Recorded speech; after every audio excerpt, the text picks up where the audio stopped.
김광진의 시사정비소. 시사정치 팟캐스트의 안티에이징. 듣다 보면 혼이 정상화되는 방송. 오늘도 뉴스와 썸 타는 두 남자의 수상한 정비소 문을 엽니다. 저는 서울말 쓰는 꿀잼 김광진입니다. 하트 유발자 정주식입니다. 예. 계속 그 장 PD님의 빈자리가 크게 느껴지는 것 같아요. 네. 우리 혼이 정상화되는 방송을 위해서라도 빨리 장 PD님의 건강이 돌아오기를 바라겠습니다. 네, 장 PD님 빨리 돌아오세요.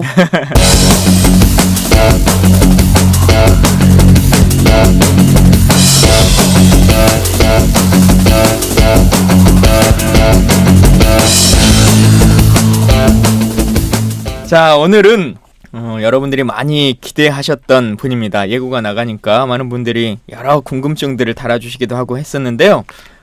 여러분 사랑하시는 김현 의원님께서 이 자리에 함께 와 계십니다. 박수로 맞이하겠습니다. 반갑습니다. 네, 김광진 의원하고 한방 쓰는 김현입니다. 말이 좀 이상한데요? 정확히는 제가 김현 의원님 집에 더부살이를 하고 있습니다. 여의도 그 여의도 사무실 사무실. 말씀하시는 거죠? 예. 저도 한번 놀러 간 적이 있었어요. 그러셨어요? 네. 네. 일단 오셨으니까 저희 시사정비소 청취자분들께 인사 한 말씀 좀 해주시죠. 네, 이 시사정비소 출연한다고요. 김광진 의원 얼굴 오늘 이 사무실에서 며칠 만에 보는 것 같습니다. 네, 저는 더불어민주당 김현이고요. 어제는 김광진 의원이 1년 전에 필리버스터로 대한민국을 정말 뜨겁게 달궜던 그렇죠. 날이었고요. 전 세계가 정말 필리버스터는 이런 거다 했던 날입니다. 김대중 대통령이 했던 필리버스터의 기록을 깬 김광진 의원에 이어서 저는 오늘 컷오프 된 것을 확인하고요. 그럼에도 불구하고 대한민국의 미래를 위해서 필리버스터를 한 날이 저는 오늘입니다. 1년 전에요. 그리고 지금은 문재인 후보 상황실 부실장을 맡고 있고요. 그다음에 추미애 대표의 특보를 맡고 있습니다. 네. 아주 상큼하게 시작이 그러게요. 되네요. 컷오프 1주년을 맞이한 특집 네. 방송으로 근데 컷오프 1주년인데도 1주년이 지나고 나서는 뭔가 엄청 많이 가지셨잖아요. 그렇네요. 그러니까 저는 추미애 대표 대변인 했는데 특보도 아니고 뭐 부특보도 아무것도 없어. 근데요. 아무것도 없어. 그 사이에 이 김광진 의원이요. 전국을 돌아다니면서 함께 여는 미래 예. 거기에 강연하고 그다음에 뭐 조직 사업하시고 그거지는 당직 하나가 없어. 당직 그러니까 하나. 계속 이 얘기를 하시는 거야. 아니 네. 우리한테 처음에는 자기가 그 문재인 대표 최측근이다. 내가 제일 가까이 있는 사람이다라고 했는데 막상 캠프가 꾸려졌는데 뭘 하는지 잘 모르겠어요. 이분 뭐 하시나요? 비밀 사업하고 있어요. 다 맞잖아요. 스몰 B. 아무도 몰라. 저는 뭘 알아요. 하는지. 저는 알아요. 그런가요? 네, 곧 조만간에 캠프 직책 맡으실 겁니다. 그렇군요. 대표한테 좋은 말을 많이 해야 되는데 맨날 저랑 같이 쓴소리예요. 쓴소리 담당이어가지고 대표님이 싫어하시나 봐요. 큰일 났어. 아니에요. 그렇지 않아요. 예. 네. 자, 기왕에 이제 말씀을 시작하셨으니까요. 캠프의 상황실 부실장 이제 이런 직함을 맡으셨다 이렇게 말씀하셨어요. 네. 많은 분들은 그 상황실이 정확하게 어떤 일을 하는 건지도 잘 모르겠고 네. 부실장이라고 하면 정말 어떤 역할 자체가 있는 건가. 또 특히나 정치권에서 보면 뭐 실장, 본부장 이런 사람들은 그래도 역할이 네. 있는데 붙자 들어가는 사람 치고 별로 일하는 역할이 잘 없다라고 네. 생각들을 하게 되는데 네. 어떤 자리인가요? 사실은 종합 상황실입니다. 그러니까 이제 캠프 안에 7개 본부가 있고요. 그 7개 본부가 어떻게 구성되어 있냐면 조직, 그다음에 비서실, 전략, 홍보, SNS, 미디어. 미디어, 하나가 뭐죠? 총무. 네. 총무. 제일 중요한 것 같은데 총무. 근데 총무는 뭐 그냥 심부름 하는 데니까요. 그 7개 본부가 어떻게 유기적으로 잘 소통되는지와 함께 바깥에서 벌어진 일, 긴급한 상황이 네. 발생할 수도 있잖아요. 그래서 그거를 점검하고 그 촘촘히 챙기는 일이 종합 상황실이고요. 거기에 이제 위기 대응하는 팀도 있고, 그다음에 현안 대응하는 팀도 있고요. 그다음에 전략도 수립하는 게 있는데, 저는 아마 제가 이제 2012년도에 국정원 여직원 댓글 사건 연루가 돼서 지금 재판을 받고 있거든요. 네. 그리고 이제 강기정 의원이 종합상황실장이세요. 그래서 그렇게 이제 외부에서 좀 그 선거에 간섭하거나 개입할 소지들이 또 있지 않습니까? 네. 그런 여지가 있는지 없는지를 좀 들여다보는 일이 부실장의 역할이고요. 이렇게 이제 캠프가 어떻게 구성돼서 운영되는지 또는 문재인 후보가 어떤 전략으로 이번 대선에 임하는지를 이렇게 방송에 나와서 이제 홍보도 하고 그다음에 그 박근혜 정부에 대해서 비판도 하고 이런 일을 하기 때문에 부실장은 하는 일이 많습니다.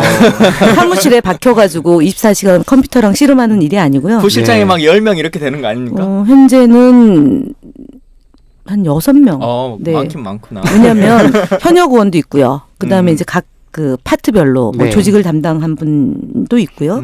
그다음에 이제 저희가 특히 엊그저께 그 발족식을 했는데 안보 포럼이라고요. 네. 그 이번 대선이 아마 일자리 문제와 안보 문제가 가장 그 국민들 사이에서 이렇게 잘 해야 된다라는 여론이 매우 높습니다. 네. 그러니까 순번으로 보면 일자리 그다음에 안보예요. 그러니까 박근혜 정부가 안보에 무능했고 그래서 이제 특히 우리 김강진 의원이 그 분야의 전문가인데 안 여줘 안보 포럼에. 왜냐면은 알아서 어련히 잘할까 이런 것도 안보 있고 포럼에 안 여줘.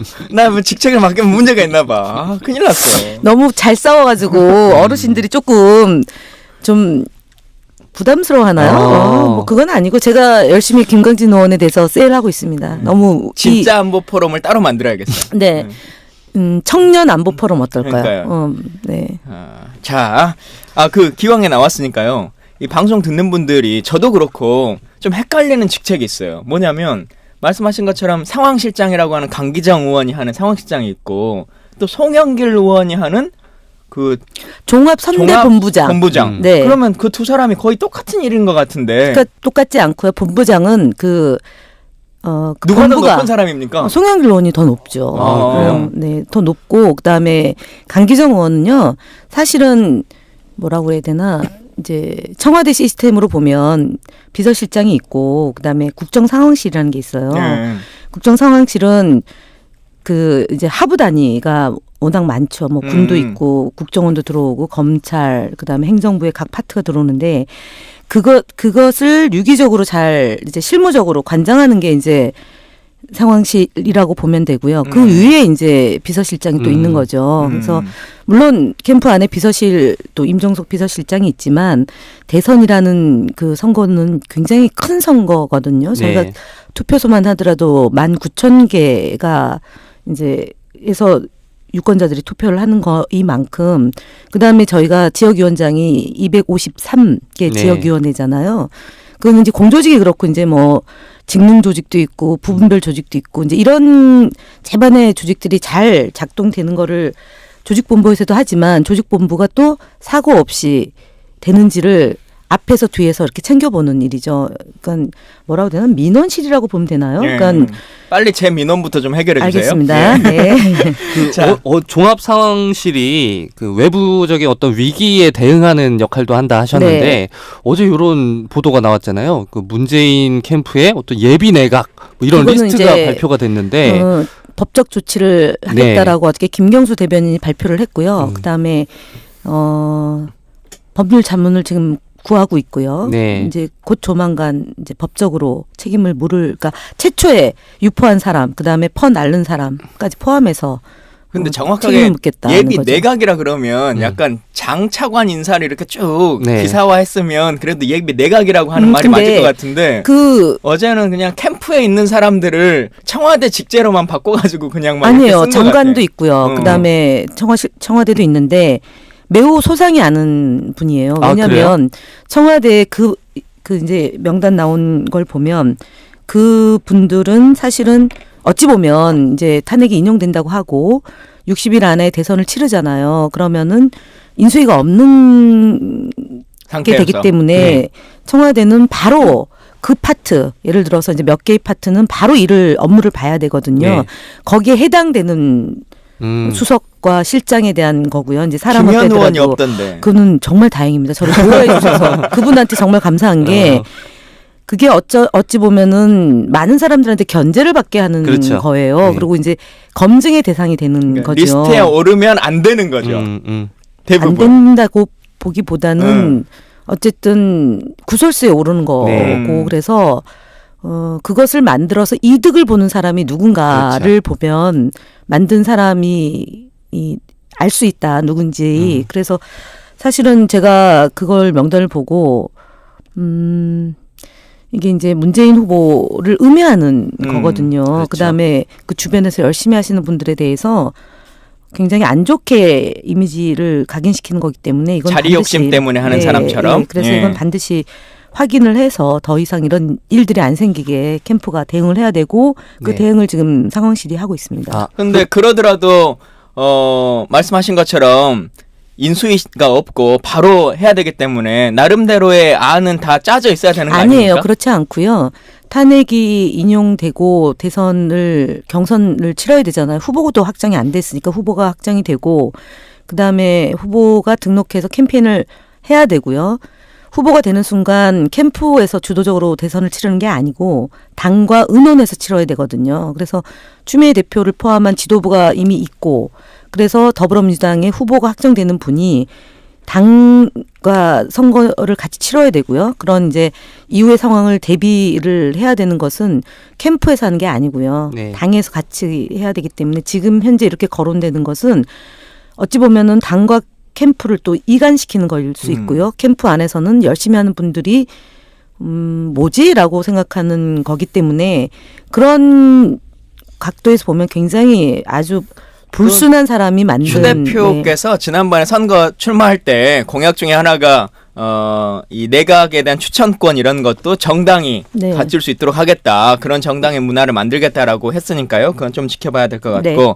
사실 오늘의 이슈 점검의 주 테마는 김현 의원님 하면 이제 국회의원 19대 국회의원 김현의 모습도 있지만 많은 사람들이 김현 의원님 생각할 때 직함 중에 하나가 참여정부 청와대 춘추관장이라고 네. 하는 이름이거든요. 그래서 참여정부 시절과 지금 뭐 앞으로의 우리 언론 정책들 이런 것들에 대한 얘기를 좀 해보려고 하는데 춘추관장이라고 하는 곳을 조금 더 설명해 주시면 먼저 좋을 것 같아요. 춘추관장은 기록을 하는 곳이다라고 해서 춘추관입니다. 춘추관은 노무현 대통령 이전에 노태우 대통령 시절에 그 청와대의 맨 초입에 만들어진 건물, 독립 건물이에요. 3층짜리 독립 건물이고 우리가 이제 이명박근혜 정부 10년 동안 청와대를 관람할 일이 별로 없을 것 같은데 청와대를 관람할 경우에 춘추관을 통과해서 이렇게 청와대 안으로 들어갑니다. 경내 안으로 들어가는 거죠. 일반 관광객들이 거쳐갈 수 있는 거쳐갈 수 있는 공간이네요. 공간이 예. 춘추관이고 여기는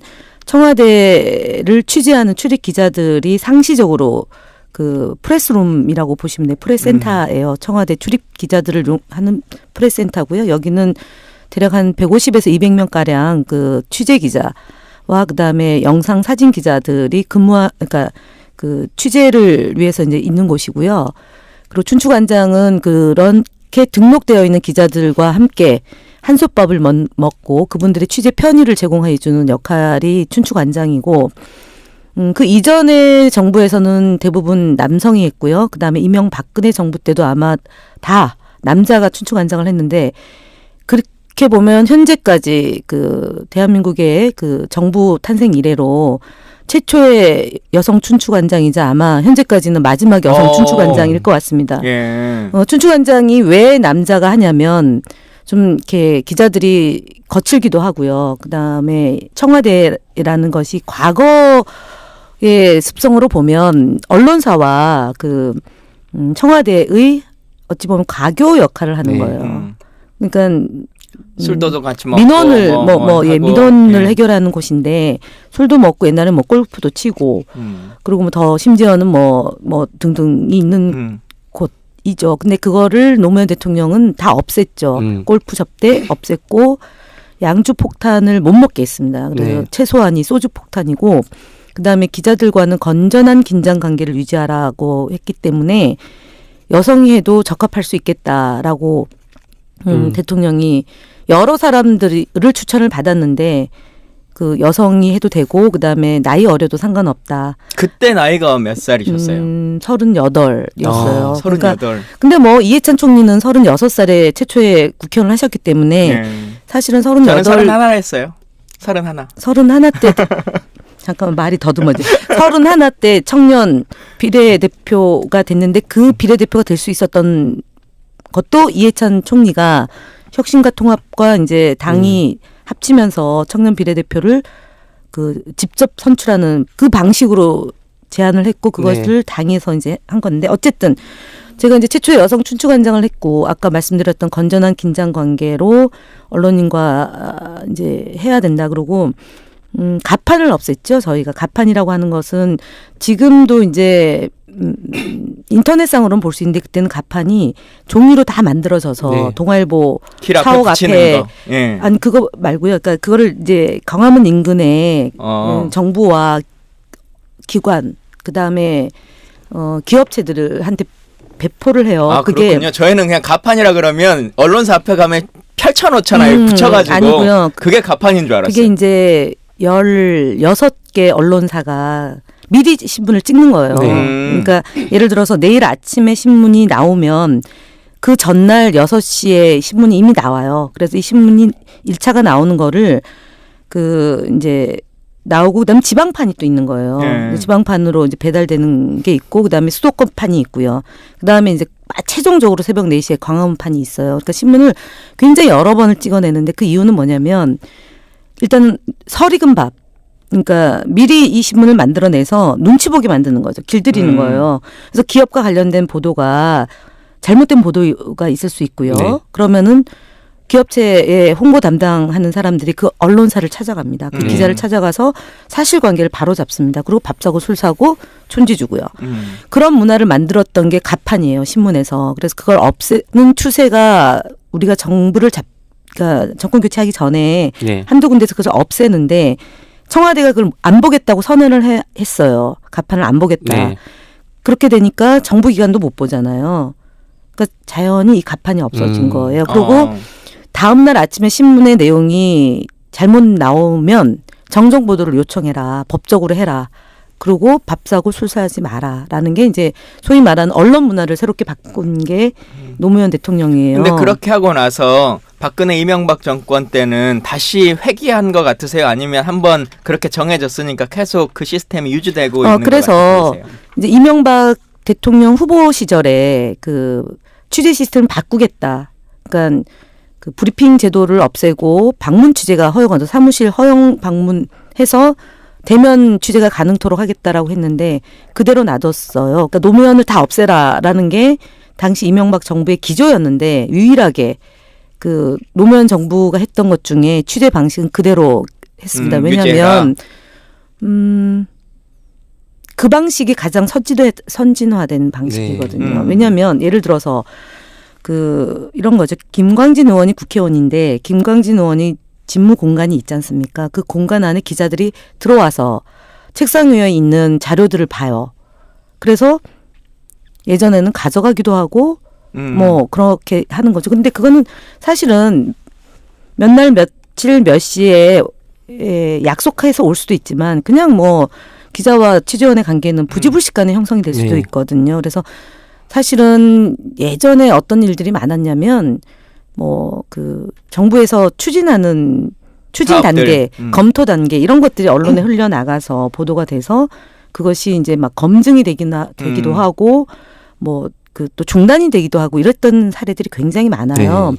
그래서 그런 것들을 없애겠다고 해서 했던 방식이 취재 선진화 방식이 이제 브리핑 제도. 그러니까 국장이나 차관들이 나와서 또는 공보관들이 나와서 브리핑 룸에서 브리핑을 하고 질의응답을 받고 그리고 사무실 허용을 안 하는 거죠. 네. 그러니까 굉장히 어찌 보면 기자들이 볼 때는 불만일 수도 있지만 외국의 사례까지 다 종합적으로 검토한 결과 그렇게 이제 결론을 근데 내린 거죠. 말씀하셨던 내용에도 들어있지만 사실 참여정부의 언론 정책에 가장 대표적으로 생각하는 게 사람들이 기자실 폐쇄라고 하는 그 단어가 이제 각인돼 있잖아요. 네, 네.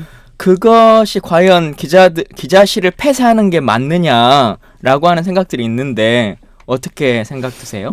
기자들이 외려 그거는 이제 뭐 반대도 있었지만 공평하게 기회를 주고 그다음에 자료를 제공해 주잖아요. 그러면은 옛날에는 뭐 지금도 그런 담합이 있는지는 제가 뭐 확인은 안 해봤지만 소위 영향력 있는 매체를 우대하고 그렇지 않은 매체들은 좀 홀대받는 게 있었어요.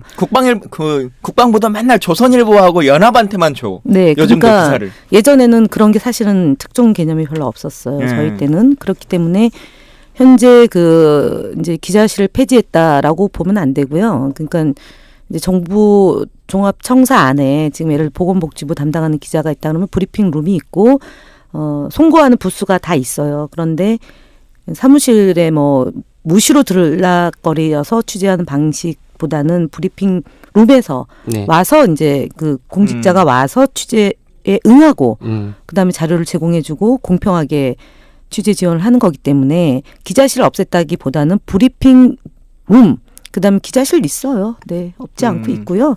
옛날처럼 그 이제 몇몇 언론사만 이제 출입하는 제도를 없앴던 거죠. 그러니까 예를 들어 신문협회, 그러니까 결론적으로 기자실이 폐쇄됐다라고 하는 건 너무 안 맞죠. 과도한 네, 그렇죠. 얘기네요. 네. 예. 언론 선진화 정책 방금 말씀하신 그 사항들이 시행됐을 때 춘추관장으로 계셨었나요? 네, 추측관장이었어요.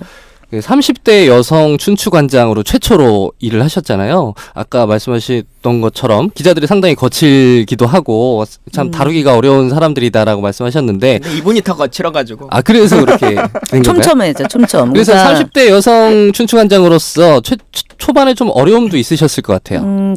처음부터 제가 춘추관장은 아니었고요. 네네. 제 앞에 세 분의 춘추관장이 있었어요. 그러니까 지금 김만수 부천시장이 첫 춘추관장이고요.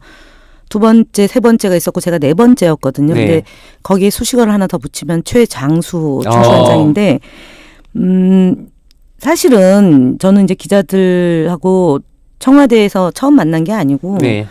그 당의 공보실에서 이제 그렇죠. 부장, 네. 부국장, 부대변인 이제까지 하면서 이제 춘추관장을 한 거거든요. 행정관 춘추관장을 하는데 외려 여성들이 홍보 파트는 여성들이 더 강세해요. 세계적 추세로 보면 제가 이제 대통령님 행사를 이제 해외 순방 행사를 가게 되면 먼저 이제 선발이라고 해서 답사를 가거든요. 그럼 상대 파트너가 대부분 여성이에요. 네. 그러니까 촘촘하게 챙기는 거죠. 그다음에 이제 토씨 그리고 뭐 왜곡 잘못되고 이런 것들을 다 이제 파악할 수 있는 거고요. 마케팅도 요즘은 여성 취향에 맞춰서 마케팅을 하잖아요. 상품을 만들어서 가장 주 고객이 책이나 상품을 구매하는 게 인터넷으로 구매하는데 대부분 엄마들이 하잖아요. 네. 근데 제가 사실 했던 것 중에 하나가 엄마잖아요. 네. 그러니까 밥을 삼시세끼를 같이 먹습니다. 아침, 네. 점심, 저녁을. 춘추관에 식당이 별도로 있거든요. 그리고 어려웠던 점은 이제 춘추관 말고 이제 청와대 안에 있는 분들은 뭐 조선일보 보도가 잘못됐다 그러면은 정정보도 요청을 세게 하고 왜 춘추관에서 이런 것들을 제대로 못하냐라고 얘기하면 통제를 하라는 것 내지는 뭐잖아요. 네. 그리고 이제 관리 감독을 더 철저히 하라는 건데 저는 그건 아니라고 생각하고 그분들하고 뭐 그럼 기자들은 뭐라고 그러냐면 그걸 얘기를 하죠. 네. 그러면 기자들은 춘추관장은 기자편에 서야지 왜 청와대 관계자의 이익을 대변하냐 이제 이러면서 제가 어려웠던 점을 이제 저희 여사님한테 한번 여성 행정관 비서관들하고 이제 점심 먹는 자리에서 제가 말씀드렸던 게 뭐냐면 저는 경계인 같습니다. 그러니까 청와대 관계자들은 저를 기자로 보고요. 네. 기자들은 저를 청와대 관계자로 봅니다. 그러면서 정보도 없다. 뭐 그것도 모르냐. 그리고 구박을 해요. 그래서 전 모르는 게 너무 당연하다. 이렇게 생각을 하고 저를 비우면서 일을 했어요. 그러니까 사실은 많이 울었어요. 저는 혼자. 전혀 안 우실 것 같은데요. 저 많이 울었어요. 네. 왜냐하면 초기에 대변인이 여성이었는데 그분이 인수위나 캠프에 합류를 하지 않았던 분이었어요. 네. 아나운서 출신의 여성 대변인인데 노무현 대통령의 철학이나 정책을 충분히 습득하지 못한 상태의 대변인이 되시니까 기자들이 굉장히 좀 어렵게 상황을 했고 그분도 대변인을 안 해봤으니까 좀 언론과의 관계를 원만하게 못 풀었어요. 그 중간에서 제가 굉장히 힘들었죠. 사실은 대변인이 남들이 보면 그냥 잘 읽고 아나운서처럼 그 무대에서만 얘기를 하면 될 것 같은데 일종의 서비스직이거든요. 그러니까 기자들을 감정노동자구나. 기자들을 잘 이렇게 해결해주고 케어해주고 그러니까 취재에 그러니까 뭐 김광진 의원도 대변을 했으니까 우리는 지금 국회에 출입한 등록돼 있는 기자가 한 800명 될 거거든요. 그리고 우리 당에 등록되어 있는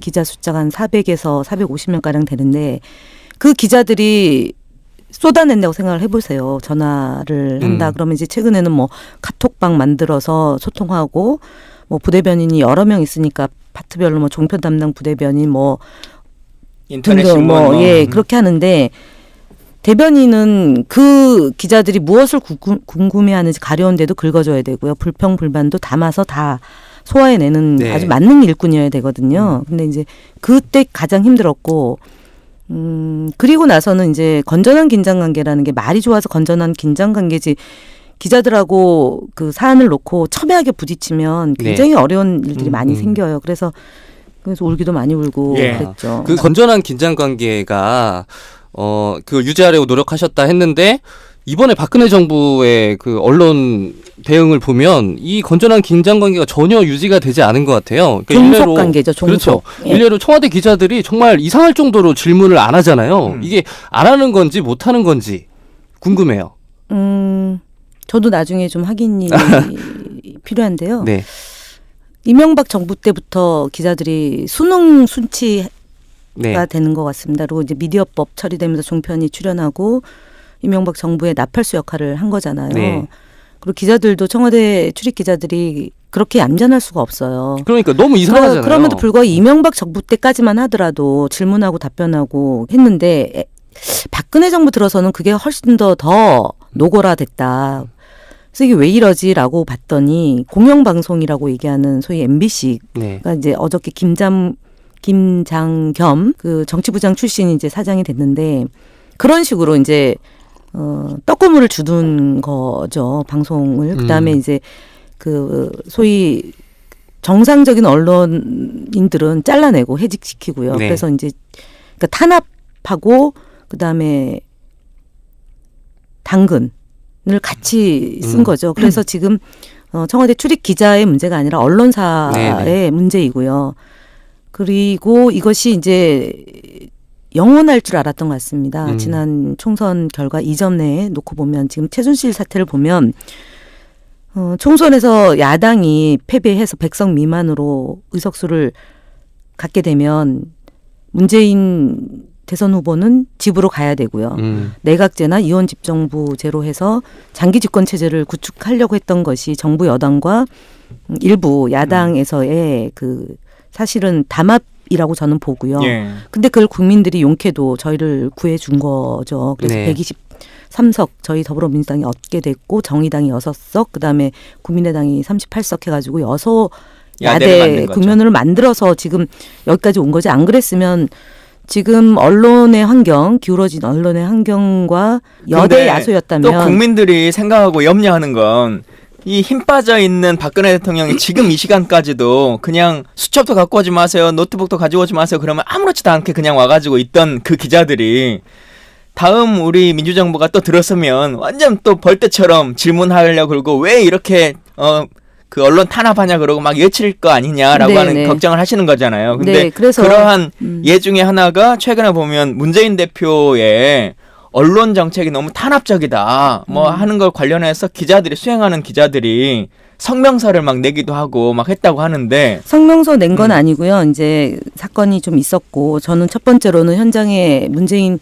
후보 측에 수행했던 분들 그다음에 현장을 5명밖에 기자가 없었는데 엉켜서 취재가 제대로 안 됐다. 이거는 귀책 사유는 저희 쪽에 있다. 캠프가 있다라고 저는 보고요. 두 번째는 현장의 기자들은 제가 이제 그 일 벌어지고 나서 기자들 만나서 어떻게 말씀을 드렸냐면 동고동락이다. 그리고 종군 기자다라고 생각을 하셔야 된다. 그리고 기자분들도 유권자다. 그리고 유권자에게 영향력을 미치는 분들이기 때문에 그만큼 책임감을 가져야 된다. 그다음에 공정하게 보도를 해주시라. 그리고 불편함과 불만사항이 있으면 말씀해 달라라고 얘기했어요. 제가 종군 기자라고 얘기한 건 뭐냐면 제가 이제 청와대 춘추관장으로 있을 때 아르비를 갔던 적이 있습니다. 거기가 이제 그 전쟁 지역이었잖아요. 그렇기 때문에 그때 당시 출입했던 청와대 기자들한테 보안을 요구했고요. 100% 보안이 유지가 돼서 무사히 다녀왔어요. 그건 뭐냐면은 그러니까 전쟁터에 같이 가는 기자는 종군 기자예요. 그리고 현장을 취재하는 기자들은 항상 위험으로부터 노출되어 있다. 테러로부터 노출이 되어 있고 그래서 대통령의 테러를 보호하는 사람이고 경호를 같이 하는 사람이다라는 그 동료의식을 가져달라. 그러니까 너는 너 나는 나가 아니라 이 새로운 대한민국을 만드는데 언론인도 같이 가는 거다. 그리고 우리가 잘못하는 것은 비판은 받고 겸허히 수용하겠다라는 거예요. 그래서 현장에 있는 기자들이 그 후보와 이 일체감을 갖지 않으면 후보를 이해하지도 못할 뿐만 아니라 비난하는 게 생기거든요. 그래서 캠프는 언론인과 정말 밀접하게 그 우리가 되어가는 과정으로 좀 해야 되고요. 기자들도 마찬가지고. 그래서 제가 볼 때는 그 농도가 지금 현재 청와대 출입 기자들은 잘못을 눈감아서 온 거기 때문에 비판받고 비난받아야 되는 거죠. 네. 우리 지금 현재 아직 저희가 뭐 집권한 것도 아니기 때문에 지금 현장에 각 후보를 취재하는 기자들은 그 후보의 머릿속에 들어가서 이 사람이 어떤 고민과 번뇌와 생각과 철학을 갖고 있는지를 전달자 역할을 하는 거고요. 잘못을 비판하는 거죠. 가도하면 그거는 정정하고 바꾸는 문제. 그게 건전한 긴장관계인 거예요. 그래서 지금 청취하고 계신 분들이 언론에 대해서 굉장히 예민하고 그다음에 그 우리에 대해서 이제 문재인 후보나 아니면 이재명 후보, 안희정 후보에 대해서 비판하거나 비난하는 거가 많이 눈에 띌 수 있지만 언론의 기능 중에 하나가 그 기능이에요. 그래서 정상적인 것은 저희가 수용하고요. 팩트가 틀리다라는 것이 있을 때는 가감 없이 우리 김광진 의원이나 저한테 알려주시면 그 투쟁에는 앞장설 겁니다. 예. 틀린 기사는 저희는 못 봅니다. 예. 그래서 지금도 제가 그때도 그랬고 지금도 그렇고요. 당당하게 대응하자라는 게 저는 노무현 대통령한테 배웠고 또 이해찬 의원한테 배웠던 겁니다. 그 틀린 기사의 대부분이 어찌 보면 이제 종편이라고 하는 곳에서 많이 나오는 거지 않습니까? 네. 미디어법의 문제점들은 뭐 많이들 아시니까 더 재론할 필요가 없겠습니다만 차기 정부에서는 이 미디어법이나 종편이라고 하는 것을 어떻게 해결하고 고민해 나가야 될 것이냐라고 하는 생각들은 좀 있으세요? 저는 첫 번째는 언론인들의 자정 노력이 제일 중요하다. 그러니까 외부에서 예전에 보면 정부를 수립하면 낙하산으로 많이 가요. 특히 공영방송이나 아니면은 정부의 지분이 많이 들어가 있는 YTN, 연합뉴스 뭐 이런 것들 그런 것에 가는데 저는 그거는 이제 시대에 뒤떨어져 있기 때문에 그 안에서 자사 언론인 출신이거나 뭐 그렇게 전문 영역이 있는 분들이 역할을 맡는 게 맞는 거고요. 첫 번째. 그걸 위해서는 자정 노력이 중요하다. 자기 문제는 그 언론사에 있는 분들이 가장 정확히 알거든요. 그다음에 두 번째 종편의 문제는 사실은 심사하는 그 구조가 이미 편파적으로 돼 있어요. 그러니까 대통령이 임명하는 것, 그다음에 정당에서 임명하는 숫자가 이미 편파적으로 돼 있기 때문에 정부 입장이 입김이 적용될 수밖에 없거든요. 그래서 이 구성비를 어떻게 할 거냐가 이제 지금 언론법 개정인데 지금 현재 있는 바른당과 자유당에서 바꾸는 걸 반대하고 있죠. 그래서 왜 저러나 그러면은 지금 이 구조로 가져가면 새롭게 만들어지는 정부의 입장이 거의 100% 다 수용이 되는 거거든요. 그래서 그거를 좀 조정하려고 그러는데도 반대하고 있는 거고요. 그리고 자기들이 집권할 거라고 생각하나? 뭐 그럴 수도 있나 봐요. 그리고 이제 마지막으로 종편의 부분은 그 특혜를 더 이상 주지 않는다. 그러니까 종합 편성의 기준에 부합하는 편성을 해야 되잖아요. 뭐 뉴스도 예능이고 그다음에 탈북자 몇 명 데리고 방송하는 것도 뭐 드라마고 뭐 이렇게 가면 안 되는 거거든요. 그래서 그 기준에 부합하는지에 따라서 3년 후 이번에 이제 3월 달에 종편 심사가 있고 그 이후에 3년 뒤잖아요. 그러면은 그 기준에 부합하게 하는 방식으로 법과 제도에 충실하게 현재 법은 잘못된 것은 바로 잡고요. 제대로 된 법망에서 종편 문제와 언론 문제는 접근하면 되고 특히 이제 지역 언론 같은 경우가 저희가 그 지역 언론 육성법을 이제 참여정부 때 했었는데 지역 언론이 굉장히 지금 이 중앙 언론사와의 균형이 안 맞아요. 그리고 지역 언론 안에서도 좀 그 광고 문제가 제대로 안 되기 때문에 그 편향들이 있는데 이제 그런 것들을 이제 제대로 되는지를 한번 그러고 보니까 민주종편이라고 하는 방송 예, 법적 대표로 계시는 거잖아요. 네. 예. 댓글단 잘 보고 있습니다. 네, 좋아요? 정치 오락관보다 낫더라고요. 아유, 비교할 걸. 죄송합니다. 정치 죄송합니다. 오락관은 정말 정말 전무후무한 저는 그런 방송은 처음 봤어요. 우리 정치 오락관이 있으니까 민주정권이 종합편성 채널이 되는 유일한 거예요. 맞아요. 나머지는 종합편성 채널이 근데 아니야. 우리는 종합편성 채널의 이름만 종편으로 딴 거지 사실은 편파보도예요. 네. 종일 편파 방송. 네.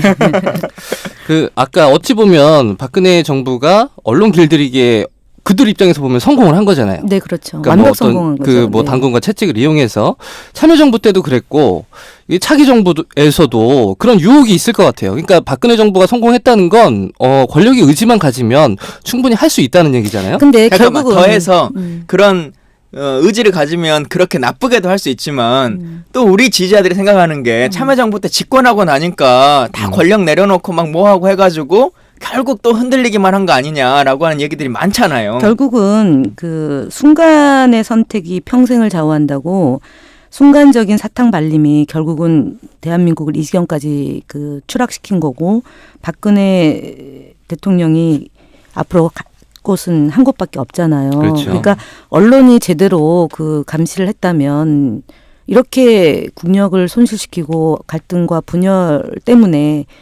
16차 촛불 집회까지 온 거 아닙니까? 네. 그래서 언론의 기능은 정말 감시 기능이 제대로 돼야 되죠. 두 번째, 그럼 참여정부는 왜 정권 교체를 당했냐? 네. 정권을 뺏겼냐? 김대중 정부 5년, 참여정부 5년이고 10년 정부를 했는데 사실은 저희는 그 다음에 대통령 할 준비를 제대로 안 한 거죠. 예.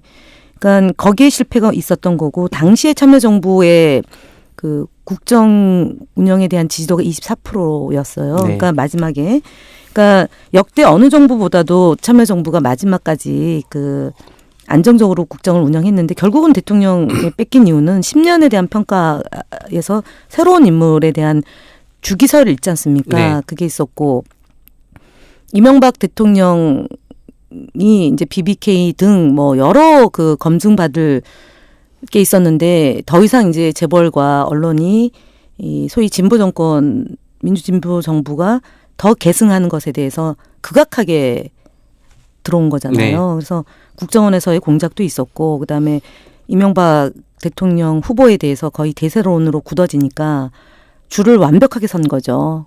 그래서 여론도 그렇게 몰아갔던 거고 반면에 우리는 후보를 제대로 만들지 못함으로 인해서 네. 결국은 실패했는데 마지막으로 말씀을 그러면 권력을 왜 장악하지 못했냐. 권력은 장악하는 게 아니라 아까도 얘기했던 것처럼 제 기능을 하도록 해야 되는 거고요.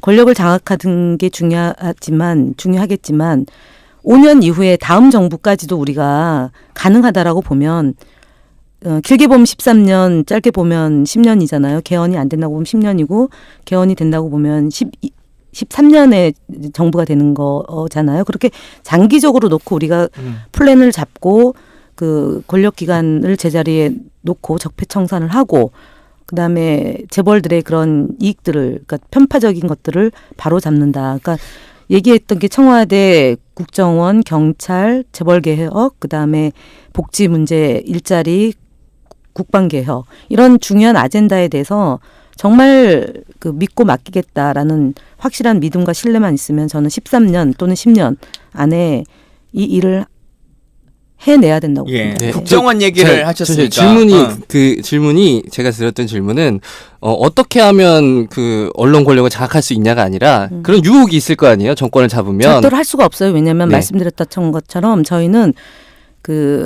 감시 기능을 그분들이 굉장히 촘촘히 하시는 분들이죠. 언론의 반은 저희의 뜻을 존중해 주는 분들이고요. 그다음에 부패 권력에 대해서 늘 감시하는 언론이 네. 반은 있지만 부패 권력과 괴를 같이 하는 힘 있는 언론들이 존재하기 때문에 네. 이분들은 저희들을 그냥 놓고 보지 않아요. 말씀 참여정부 때처럼 토시 하나 잘못돼도 일면으로 기사를 쓰고 135면으로 거의 그냥 매일같이 우리 용어로 조져대기 때문에 저희는 조금이라도 유혹에 응한다 싶으면 언론의 감시로부터 자유스럽지 않기 때문에 네. 절대로 될 수가 없다. 네. 그런 의지가 없다. 네, 네. 의지도 언론- 없고 네. 현실적으로 적으로 불가능하다. 네, 불가능하다. 네. 그러니까 박근혜 정부가 이걸 했으니까 궁금한 거예요. 박근혜를 하는데 차기 정부도 할 수 있지 않을까 이런 생각이 드는 거죠. 안 합니다. 네, 안 그거 한다. 못합니다. 할 수가 없습니다. 네.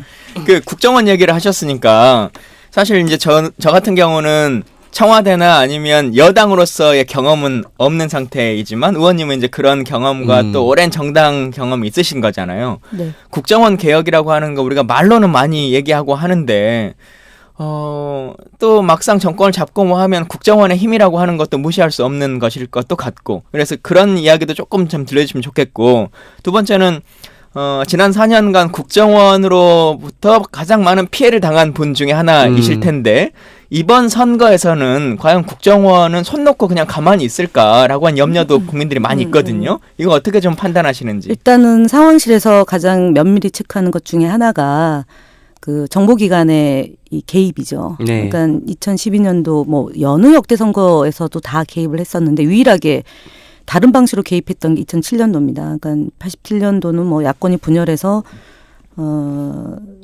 그때는 뭐 정보기관이 어떻게 움직였는지 그거는 뭐 제가 잘 이제 대학교 4학년 때인데 야권이 분열하는 것만으로도 뭐 충분히 선거에 이길 수 있는 구도를 만든 거잖아요. 예. 그다음 92년도에는 이선실 사건이 있습니다. 네. 그다음에 97년도에는 총풍 사건이 있고요. 그다음에 2002년도에는 사실은 우리가 정부를 잡고 있을 때니까 국정원의 개입이 엄정 중립 적어도 그러니까 이제 그 집권하고 있을 때는 조금 그것이 가시적으로 드러나진 않아요. 네, 정권 교체 가능성이 있는지 없는지를 보기 때문에 정보기관에서 가능성이 있는 쪽에 힘을 좀 실어주는 네. 편이죠. 그래서 중립적으로 있었던 거고요. 2002년도는. 2007년도는 굳이 정보기관이 개입하지 않아도 되는 정도로 그렇죠. 원사이드하게 이명박 대통령 그 후보가 이겼죠. 예. 이명박 박근혜 이 두 분의 경쟁이 치열했잖아요. 그 치열한 경쟁에서 어떻게 국정원이 개입했는지는 저희가 뭐 알 수가 없는 거고요. 아, 그러니까 새누리당 경선 과정에서요. 네. 그런데 2007년도에 외려 당시 이제 저희가 정부를 잡고 있을 때 국정원과의 관계는 대통령이 직접 보고를 안 받으셨어요. 그렇죠. 그리고 그게 앞으로도 맞다고 생각하십니까? 네. 직접 보고 안 받았고 그다음에 배석자가 있었어요. 네. 독대 보고를 안 받은 거예요. 그러니까 정보가 이제 뭐라고 해야 되나 가공되거나 과장되지 않아요. 그리고 사람에 대해서 정보가 들어오고 이렇진 않죠.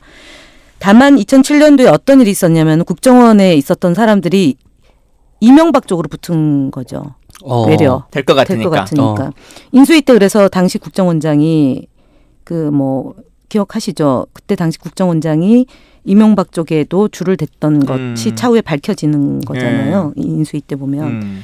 그럼 지금 국정원은 어떻게 할 거냐고 보면 정권 교체 가능성이 매우 높다. 네. 그렇기 때문에 국정원이 함부로 움직이지 않는다라는 걸로 이제 보시면 될 것 같아요. 근데 국정원이라고 하는 기관이 막 마음을 먹으면 막 이런 것들을 다 할 수 그래서 있습니까? 두 번째, 그렇죠. 그러니까 부품 공작 가능하고 총풍 유발시키는 거 가능하고 우리가 남이가 92년도에 김기춘과 그때 당시 부산 시내에서 우리가 남이가 해가지고 그 공작을 했던 거잖아요. 그리고 역으로 이제 뭐 녹음 예, 도청. 도청으로 네. 몰고 간 것처럼 그러니까 이 뭐냐면 지금 국정원이 개입할 여지가 있느냐의 문제는 그 2012년도에 댓글 공작 같은 방식으로 하느냐의 문제잖아요. 예. 그건 사실상 불가능하다. 근데 그건 들켰으니까 그러니까. 우리가 모르는 새로운 뭔가를 그런 고민하고 새로운 있지 않을까. 방식이 있을 것 같아서 상황실에서 면밀히 이 상황을 체크하는 거고요. 그리고 이제 국정원은 그 정치 개입을 늘 해왔기 때문에 우리가 집권을 해도 똑같은 방식으로 가지 않을까라고 이제 걱정을 하잖아요. 사실은 국정원은 해외 파트가 강화돼야 돼요. 네. 그리고 대북 관련 첩보가 공작이 아니라 뭐 예를 들어서 간첩을 조작해가지고 상황을 그 대선 총선 앞두고 지방선거를 앞두고 유호성 사건이 지방선거 네, 그렇죠. 앞두고 벌어진 거잖아요. 그리고 박원순 서울시장을 공격하기 위한 수단으로 쓴 예, 건데 간첩 조작을 예, 해가지고. 그게 이제 남대준 때 만들어진 거죠. 예. 그러니까 결국은 이 기관이 그런 공작과 조작을 하느냐 이거는 현재 국회의원들의 몫이죠. 못하도록 감시 기능을 해야 되는 거고 국민적 감시는 댓글단의 기능처럼 이제 뭐 일배 등 이렇게 이제 막 그 순식간에 어떤 이슈가 나오면 글들이 막 올라오는 그런 것들이 있는지를 감시를 해줘야 되는 거고 세 번째는 지금 뭐 어버이 연합이나 뭐 등등 자유청년 연합이나 이런 단체가 조직적으로 움직이는 거잖아요. 그 배후에 국정원이 있다라는 거고 그래서 어쨌든 간에 그런 움직임들을 이제 저희가 봐야 되는 거고 이후에는 국정원은 문재인 후보가 국정원의 기능을 바꾸겠다라고 얘기했잖아요. 저는 충분히 가능하다. 왜냐하면 국정원의 그 요원들은 국가에 충성하려고 들어오는 분들이지 정치적으로 악용하거나 나쁜 짓 하려고 들어온 분들은 아니에요. 출발 자체는. 예. 군인들도 마찬가지잖아. 근데 군 통수권자가 어떤 거에 방점을 찍느냐, 어떤 보고서를 좋아하느냐에 따라서 최순실 같은 파동이 벌어지는 거고 그다음에 그 김대중 노무현 대통령과 같이 민주적으로 권력기관을 우리 국민들에게 돌려드리겠습니다라고 예. 하면 거기에 맞춰서 그 국정원이 운영이 될 수 있고 기무사가 운영이 될 수 있고 그 경찰이 운영이 될 수 있다라고 봅니다. 그래서 저는 그럼 너무 낭만적인 거 아니냐, 너무 안일한 거 아니냐라고 보는데 그 수장들, 그 장들 예를 들어서 행정부의 수장, 그다음에 차관, 그다음에 기관장들이 이제는 국민들의 그 민심을 파악하던 사람들이 돼야 된다. 그러니까 네. 1,000만 명이 동원이 돼서 촛불을 이어온 거는 유권자의 4분의 1이에요. 실제로 대한민국의 그렇죠. 예. 뭐 6분의 1이라고 보고 그럼 4분의 1이고 실제로 투표하는 사람들의 기준으로 놓고 보면 훨씬 더 많은 사람들이 촛불의 대열에 합류한 거예요. 그래서 예전에 노무현 대통령이 탄핵당했을 때 그 하신 말씀이 있습니다. 저 촛불은 지금은 나를 지지하지만 내가 정치를 잘못하면 언제든지 저 촛불은 나에게 등을 돌릴 거다라고 네. 얘기했는데 그 등을 돌렸을 때가 언제냐면은 농민들과의 시위였어요. 그래서 결과적으로 제가 지금 이제 촛불 집회 매번 나가면서 느끼는 거지만 매우 무겁게 받아들이는 것은 현재까지 이 상황을 만든 것은 일부 정치인이 아니고 국민이었고 국민의 뜻을 잘 받들어 가는 정부가 된다면 저는 권력기관의 이런 적폐 청산 그리고 우리가 만드는 꿈꾸는 세상은 저는 가능하다. 그리고 그것이 5년 안에 이룬다고 생각하지 말고 좀 장기적 과제 그러니까 국정 아젠다를 뭐 2040년까지 놓고 본다거나 이렇게 좀 장기적 과제 놓고 중기적 단기적으로 해가지고 새롭게 만드는 대통령 그러니까 나의 대통령이라고 저는 명명을 해요. 나와 대통령 그러니까 내가 꿈꾸는 대한민국 예. 그러니까 나의 대통령, 마이 프레지던트의 개념으로 국민들이 하나하나 그 1대1로 소통하는 방식으로 가면 내가 대통령이라면 어떻게 이 대한민국을 만들어낼지에 대해서 고민하면 과도한 요구는 사실은 좀 불가능할 것 같고요. 거의 이제 마칠 시간이 돼가는데 현실적으로 될 예, 것 같아요. 저 하나 당부 아까 그 국정원의 활동을 이렇게 감시하고 계신다고 해서 아까 몇 가지 요런 거 우리가 감시해야 된다 말씀하셨잖아요. 저 하나 좀 당부드리고 싶은 게 이번에 만약에 국정원이 작정을 하고 의지를 갖고 뭔가를 한다면 저는 가짜 뉴스일 가능성이 되게 높다고 생각하거든요. 네, 그것도 제가 사실은 진짜. 세월호 때 상황실장을 했었어요. 네네. 세월호 참사 벌어지고요. 가짜 뉴스가 이제 유언비어잖아요. 그 그렇죠. 허무맹랑한 그 기사 뭐 이런 것들이 근데 있었는데 그것만 그거를- 그냥 읽으면 뭔가 맞을 것 같아요. 근데 아니어도 상관이 없어요. 근데 정확히 보셔야 될 것은 그 사진은요 바이라인이 있어요. 예를 들어 로고가 찍힙니다. 연합뉴스면 연합뉴스, 뉴시스, 뉴스원 출처가 있습니다. 근데 가짜 뉴스의 대부분은 사진 내에 그 바이라인이 없어요. 그 회사의 심벌이 없으니까 뉴스에 심벌이 있는지 없는지를 보셔야 되고요. 그 다음에 기자. 그러니까 누가 쓴 건지 예를 들어 뉴스원이다. 그럼 뉴스원에 기자가 이름이 있는데 이름이 없는 거는 가짜 뉴스죠. 네. 그리고 이제 매체가 그게 등록되어 있는 매체인지 아닌지를 보셔야 돼요. 근데 지금 보니까 박근혜 정부 때 보니까 인터넷 상으로 그러니까 그냥 1인 미디어가 굉장히 많이 만들어졌어요. 네. 그래서 그 회사 주소가 있는지 연락처가 있는지 그리고 기자의 이름을 검색해서 기사가 하나가 아니라 2개, 3개가 있는지까지 보고 펌을 하는 게 맞는 것 같아요. 그리고 그러면 가짜뉴스를 저희가 파악이 되는데 사실 그거는 저희가 촘촘히 지금 보고 있어요. 이 뉴스는 가짜니까 이거는 어떻게 해야 된다라는 걸 하는 거고요. 그리고 제가 국정원 피해자라고 했는데 댓글 공작 때 가장 먼저 현장에 가가지고 그때 선관위하고 경찰이 어설프게 하는 바람에 네. 저희가 대치기를 당했잖아요. 지금 경찰은 그렇게 못할 거라고 저는 봅니다. 왜냐하면 그때 소위 말해서 새누리당이 네거티브 대응팀을 구성을 해서요. 네. 집권하고 있었기 때문에 굉장히 압력을 심하게 가했어요. 그래서 중간 수사 결과를 발표하게 했는데 지금 대통령이 탄핵되어 있잖아요. 그래서 청와대가 기능을 제대로 못하고 대신 한교안 국무총리가 하는데 저희가 감시해야 될 대상은 한교안입니다. 네. 이분이 지금 책도 내고 의전하고 뭐 시계도 찍어내고 그러는데 뭔가 야심이 서서히 드러나고 있거든요. 그리고 그 특검 연장도 안 하고 있는데 한교안 국무총리가 뭐 하는지 실시간으로 24시간 들여다보고 이분의 행태를 낱낱이 실시간으로 저희가 계속 파악하는 것이 네. 이번 대선의 가장 중요 포인트다. 아, 그분도 사생활이 있으신데. 뭐 눈 감고 눈 뜨고. 네. 네, 네. 계속 마칠 시간 제가 말씀을 드리는데 지금 드려야 될 말도 많고 나눠야 될 이야기들도 참 많은 것 같아요. 근데 마지막 질문 중에 하나로 그 참여정부에 같이 있으셨으니까 안희정 지사에 대해서도 잘 아실 것 같아요. 네. 뭐 오랜 기간 같이 지내셨을 테고. 근데 최종적으로 문재인 후보를 선택한 이유가 있으실 거고. 그래서 단순하게 대세니까 뭐 이 사람을 해야겠다라고 하지는 않으셨을 것 같은데 네.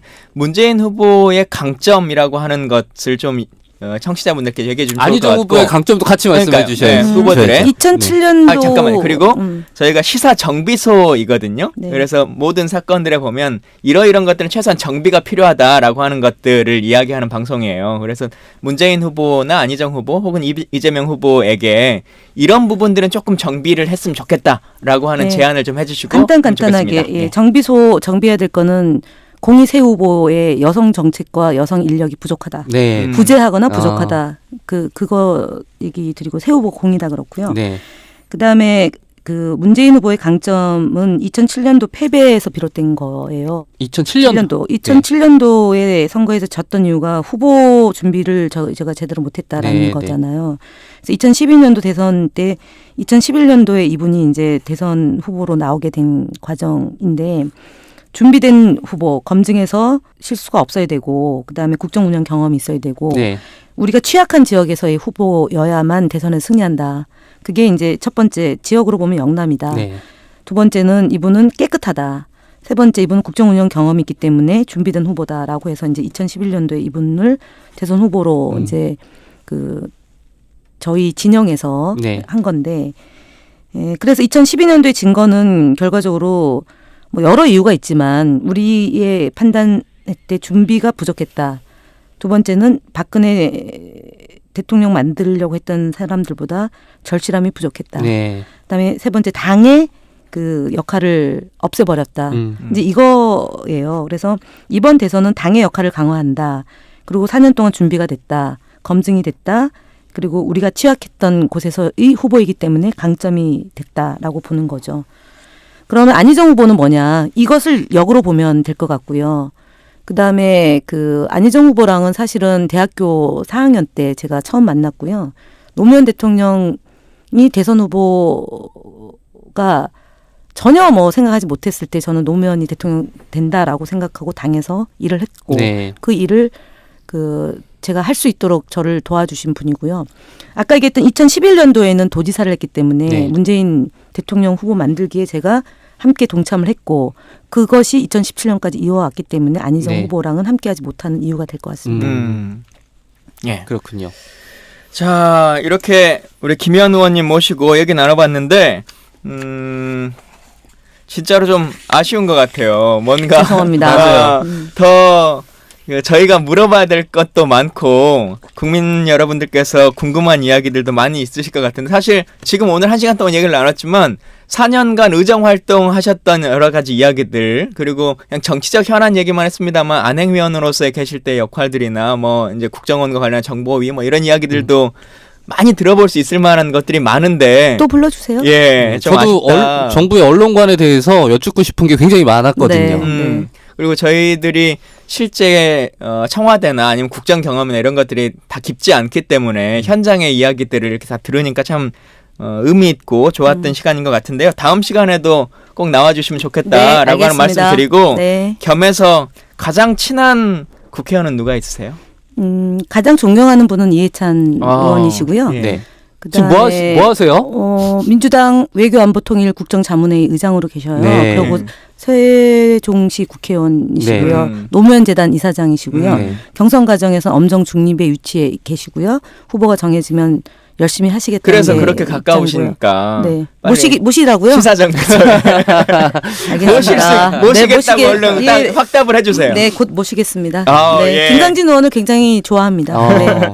자, 김현 의원님의 백으로 우리가 다음에는 또 이해찬 총리님을 한번 시사정비소에서 모셔서 얘기 더 나누도록 하겠습니다. 오늘 함께해 주셔서 감사하고 또 마무리 말씀으로 한 말씀 마무리해 주시죠. 네, 내일이면 17차 촛불 집회입니다. 여기까지 오게 된 국민 여러분께 진심으로 감사드리고요. 저희가 마지막까지 최선을 다해서 끝이 아니고 끝은 끝이 아닙니다. 끝은 시작이고요. 시사정비소가 정말 사회 곳곳에서 정비가 잘 될 수 있도록 많은 감시와 격려 해주시고요. 그다음에 더불어민주당의 선거인단에 많이 동참해 주시기를 간절히 소망드리고요. 우리 김강진 의원 백수예요. 그러니까 곧 아빠가 될 분이니까요. 후원도 많이 해주시고 광고도 많이 해주시기 바랍니다. 감사합니다. 예, 감사합니다. 감사합니다. 예.